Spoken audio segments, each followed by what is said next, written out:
Welcome to Democracy Now!, democracynow.org, the War and Peace Report. I'm Amy Goodman.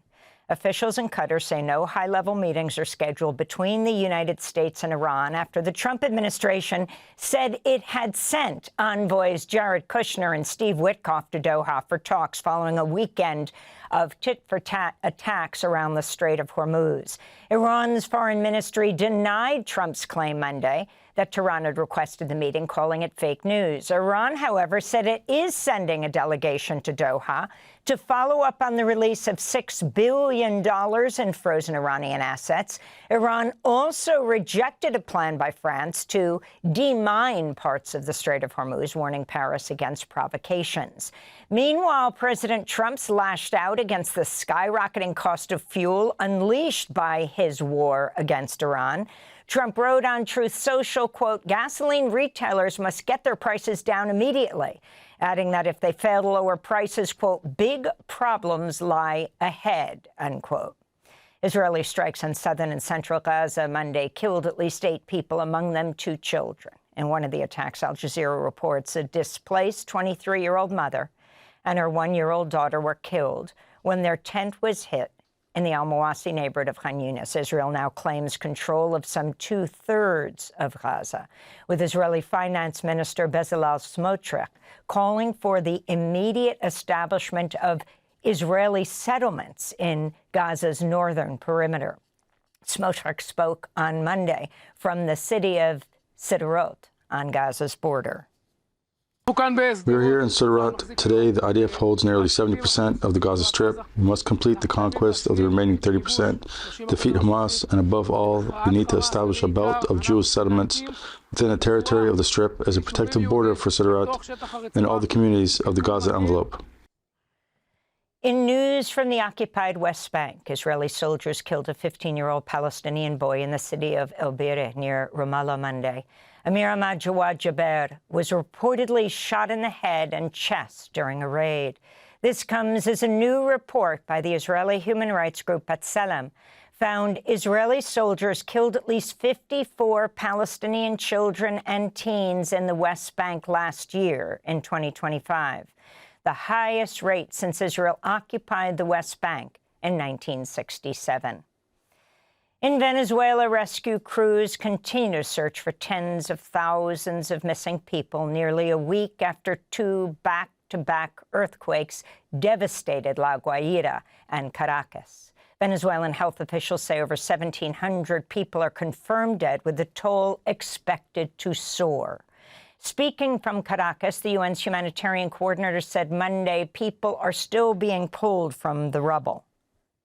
At least 2,500 structures affected, most of which fully collapsed.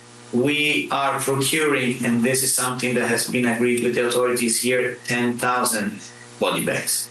This comes as the Associated Press reports the United States deported more than 140 Venezuelans, including several children. They arrived back in Venezuela just hours before the earthquakes. The deportees were left in a hotel in La Guaira, with some survivors describing crawling out of the rubble and barely escaping. This is the mother of one of the men deported to Venezuela from the U.S. She said he suffered life-altering injuries in the disaster. It's believed more than 100 of the deportees have died. The flight arrived at 11 a.m. Then they went through all the migratory process. He called me at 5 p.m. and told me, "I love you so much, Mom. See you tomorrow at home." Like any mother, I prepared a welcome for him with his blue, yellow, and red balloons. We'll go to Caracas later in the broadcast. Ukraine launched a wave of long-range drone attacks on Moscow overnight, the latest in a series of assaults on Russia's capital. A regional governor said a 6-month-old baby was killed when a drone crashed into a home. This follows Russian drone and missile attacks on Ukraine Monday that killed at least 8 people and wounded 34 others. On Sunday, Ukrainian drone strikes on 2 Russian oil refineries sparked massive fires. Russian officials say the attacks left 4 people dead. In the United States, the Supreme Court has granted President Trump the power to fire and replace commissioners at independent government agencies.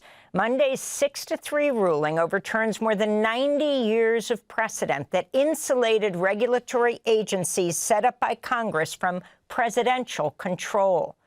The case centered around Federal Trade Commission Commissioner Rebecca Slaughter, who was fired by Trump without cause in March of last year. In a separate ruling announced Monday, justices ruled 5-4 that Federal Reserve Governor Lisa Cook could remain in her job as she challenges Trump's efforts to fire her. Writing for the majority, Chief Justice John Roberts argued the Trump administration's efforts to end the Federal Reserve's independence is, quote, an interpretive leap out of step with the statute Congress enacted and our nation's tradition of central banking protected from political interference, unquote. Meanwhile, Alvaro Bedoya, former FTC commissioner, also fired by Trump, responded to the ruling by saying, quote, they're making clear that the Wall Street bankers, the central bankers, they deserve an independent, above-the-fray regulator. The rest of us schmucks get stuck with the loyalists, he said. In another major Supreme Court decision, justices ruled 5-4 to uphold a Mississippi law that allows mail-in ballots to be received up to 5 days after an election, as long as they're postmarked by Election Day. A ruling overturning the law could have seen hundreds of thousands of voters disenfranchised in future elections due to postal delays or because they live in remote rural locations. A New York Times review of the 2024 election found at least 725,000 such ballots. The ruling's a blow to President Trump, who sought to limit who can vote by mail while promoting conspiracy theories about mail-in ballots. In response, voting rights journalist Ari Berman wrote, quote, every major study has shown that mail-in voting is safe and secure, but the fact that 4 justices signed on to Trump's crusade to get rid of mail-in ballots is highly disturbing and could embolden the president to attempt to take even more drastic steps to make it harder to vote, Berman said. In another landmark decision Monday, the Supreme Court ruled law enforcement agencies must first obtain a warrant before sweeping up smartphone location data from third-party tech companies like Google. In her majority opinion, Justice Elena Kagan wrote that a lower court should re-examine whether the technique known as geofencing constitutes an unreasonable search under the Fourth Amendment. She wrote, quote, an individual has a reasonable expectation of privacy and records about his cell phone's location, and police intrude on that constitutionally protected interest when they demand the information, unquote. The Supreme Court declined on Monday to consider President Trump's appeal of a $5 million verdict in a civil suit that found he sexually assaulted writer E. Jean Carroll in a department store dressing room in the 1990s and later defamed her. The court dismissed the case without explanation. Trump's lawyers have indicated they'll ask the Supreme Court to consider a second defamation case successfully brought by E. Jean Carroll after Trump called her a liar following the first verdict. Trump was ordered to pay more than $83 million in that case.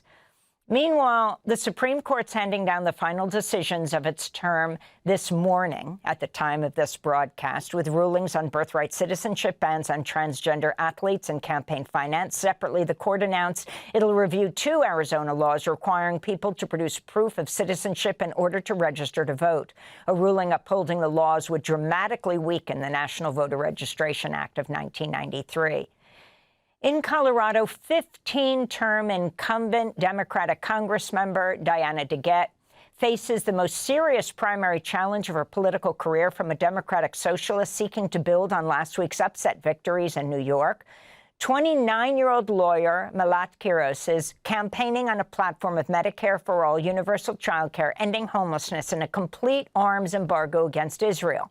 Outside groups have poured around $3 million into the race, with super PACs funded by AIPAC and major big tech donors supporting DeGette. Quiros says her message is getting through despite the flood of negative campaigning against her.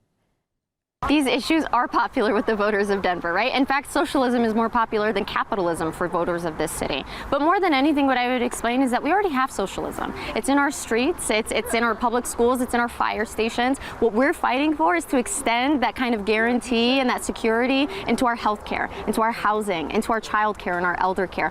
Meanwhile, incumbent Colorado Democratic Senator John Hickenlooper faces a challenge from State Senator Julie Gonzalez, a progressive who's the backing also of Democratic Socialists of America. We'll speak to a Democratic socialist who won the primary in New York later in the broadcast. In immigration news, Gothamist reports more than 70 immigrants detained at the Newark, New Jersey ICE jail known as Delaney Hall have filed federal lawsuits over medical neglect and other abuses. In May, hundreds of detained immigrants at Delaney Hall started a labor and hunger strike that lasted for weeks and ended earlier this month as strikers faced retaliation, including solitary confinement and being transferred to other ICE jails. Delaney Hall is operated by the for-profit prison company Geo Group. In related news, a New York City Council employee who was detained at Delaney Hall for more than 5 months has been released from custody. Rafael Rubio was taken by federal immigrant officers in January during a routine asylum interview. Rubio, who's from Venezuela, was detained despite holding TPS, that's temporary protected status. President Trump purchased up to $5 million worth of stock in the corporation that makes taser weapons just 2 weeks before ICE solicited a $220 million contract for the devices. Trump's investment in Axon Enterprise was first reported by CNBC. This comes as House Democrats are pushing for passage of the No Getting Rich in Congress Act, a bill that would prevent public officials, including the president, from profiting from conflicts of interest. And New York City Mayor Zohran Mamdani's administration has announced the permanent closure of a detention facility inside the Rikers Island jail complex.